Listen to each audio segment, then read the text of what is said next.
The former Health Secretary Matt Hancock had a full-on meltdown during a live interview, and another Remainer, Carole Cadwalladr, has been forced to pay over £1 million in damages to the top Brexiteer, Arron Banks.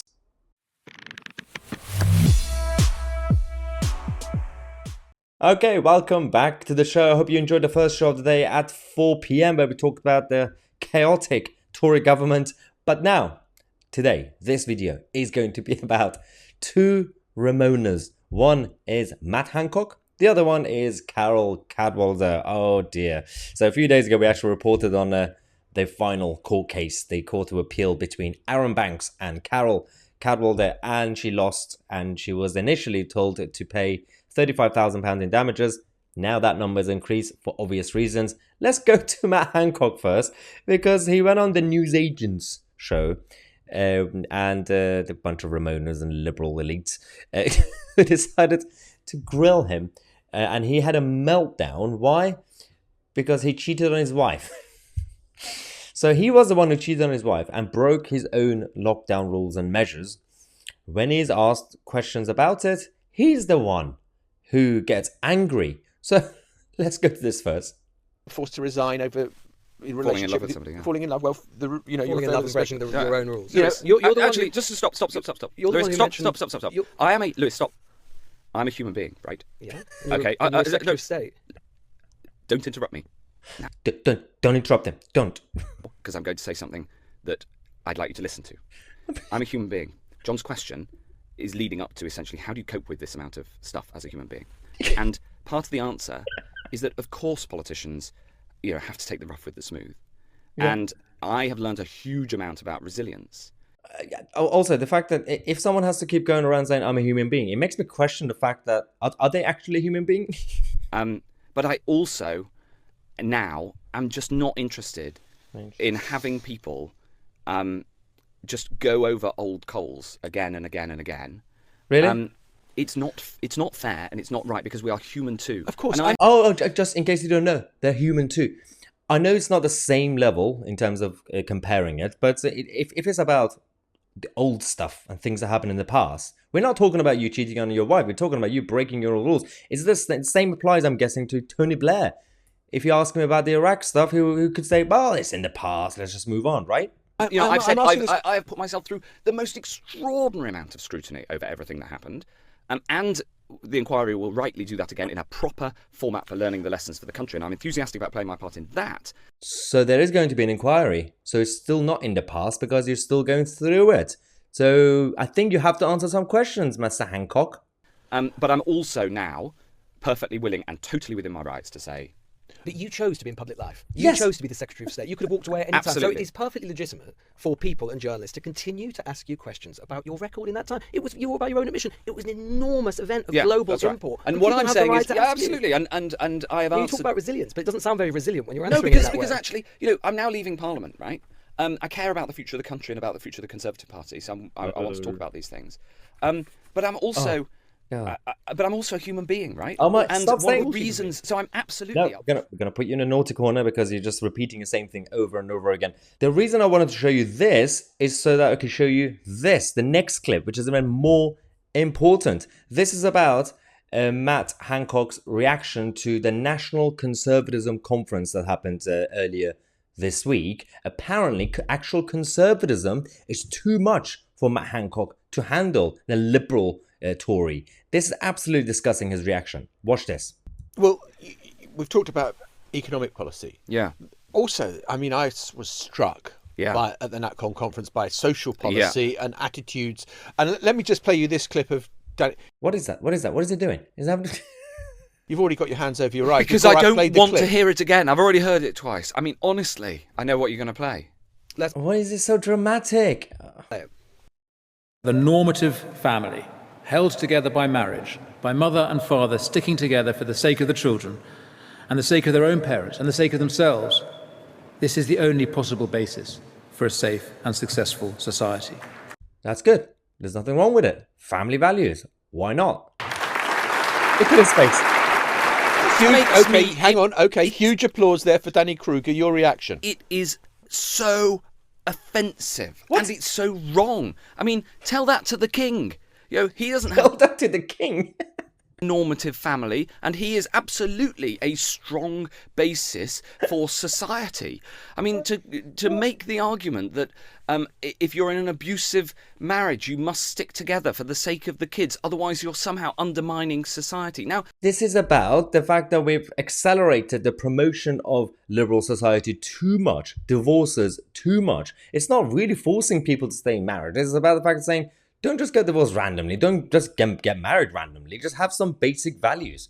Danny and I, we used to be very close. He, in fact, worked for me when I was a minister before he was in Parliament. Worked for David Cameron. And I worked for George Osborne when he worked for David Cameron. Yeah. And he has a huge amount to offer and to say, especially on civic society, on charities. Oh. But it's just, if Danny really, really believes that.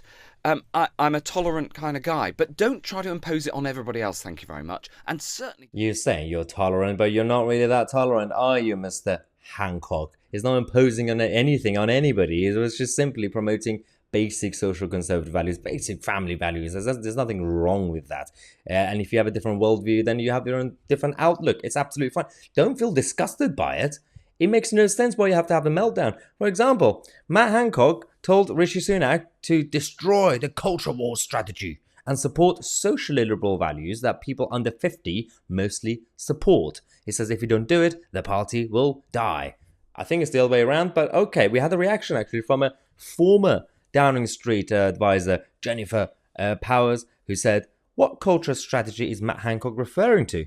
Because if it's the one defending free speech, sex-based rights and child welfare, then sign me up. And that's absolutely spot on, which takes us back to the next point that we're going to talk about today in this video. Another liberal metropolitan elite and another Ramona who has no respect for British values, basic, simple British values. And that is Carole. Yes, Carole Cadwalladr. Oh dear. So... we've been reporting on the battle between Carole and Arron quite a long time now, over the last few years. Arron Banks finally won again, actually. And Carole Cadwalladr, who's been going around over the last few years accusing Arron Banks and Brexiteers that they are in the pocket of Russia and Putin and they got paid by Russia and all that. That's how Brexit won. That was all based on lies, obviously. And she was then ordered to pay £35,000 in damages a few days ago. But then now the courts have come back to say, well, you also have to pay his costs and your own costs in terms of the legal expenditure. So we have the Court of Appeal, according to Guido, the Court of Appeal has ordered that Carole Cadwalladr must pay 60% of Arron Banks' legal fees to the tune of £242,634, and having already apologised and coughed up £35,000 in damages, the court has today ruled that she must now find another couple of £1 million down the back of the sofa before the end of the month. She has 11 days to do that. So it's not going to be a good summer for dear Carole. We had the Court of Appeal coming out to say that the claimant was the successful party on the appeal, and overall, he has established that the defendant was responsible for the unlawful publication to 100,000 or more people in this jurisdiction of a serious imputation which caused serious harm to the claimant's reputation, which the defendant accepts was not true, and which, as she also accepted on appeal, was no longer defensible in the public interest. He has established the right to substantial compensation, now agreed in the sum of £35,000. He has also secured an apology, an acknowledgement of the falsity of the meaning complained of, and of course the amendment of the TED Talk and the undertaking not to repeat the allegation complained of, and the removal of some tweets. But then Carole went on Twitter and started this rant again. She posted a statement saying this is a dark day for freedom of the press, for everyone who cares about it, and for every journalist and news organization that believes in public interest reporting. Public interest reporting is one thing, but spreading lies and fake news, that is very, very different, Carole. This is the statement. I'll read it quickly, guys, don't worry. I am hugely disappointed by the decision of the court today on costs. At appeal, the court upheld Mrs. Justice Stein's finding that my 2019 TED Talk was both in the public interest and lawful. It ruled only that the public interest defense fell away after a change of circumstances a year later when the police concluded its investigation.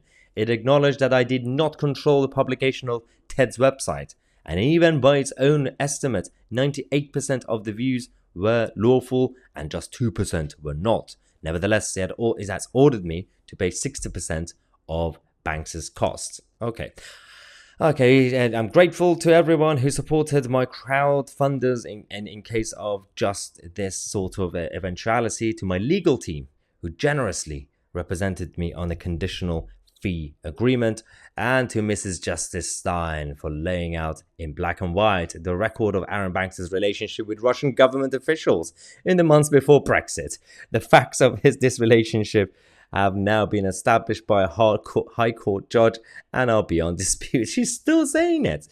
It's a dark day for the press freedom in the UK. This decision has huge ramifications for any news organisation or journalist who believes that the overwhelming public interest of a story will enable them to speak truth to power.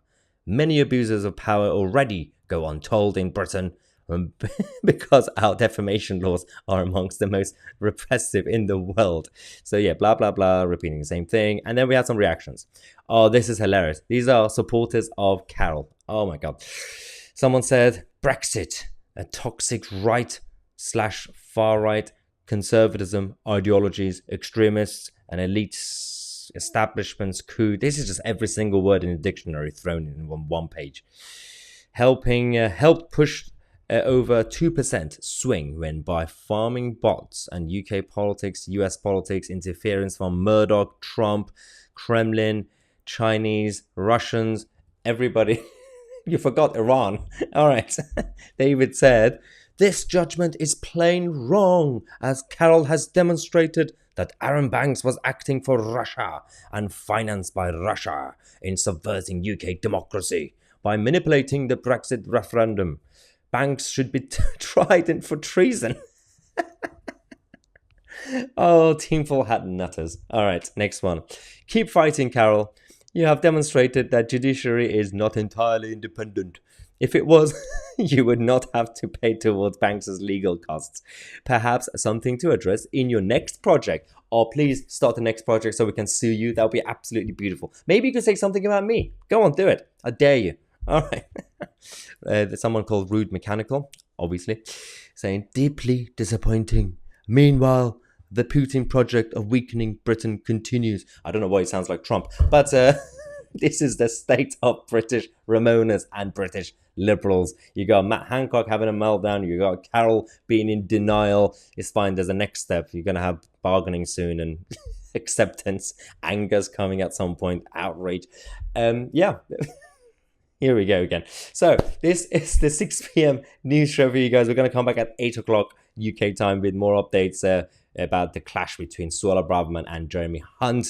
We also have, I want to get you guys to help me out because we're getting close to 300,000 subscribers. I've already found the venue for a big party for all of us. So all I need for you guys is to get, even if a few of you get a few people, a couple of people, your relatives or friends, if they want to, get them to subscribe to the channel. And I think we can reach 300,000 subscribers by this summer. So help me out and I will throw a big party and invite you all. I'm Mahyar Tousi and we are the media.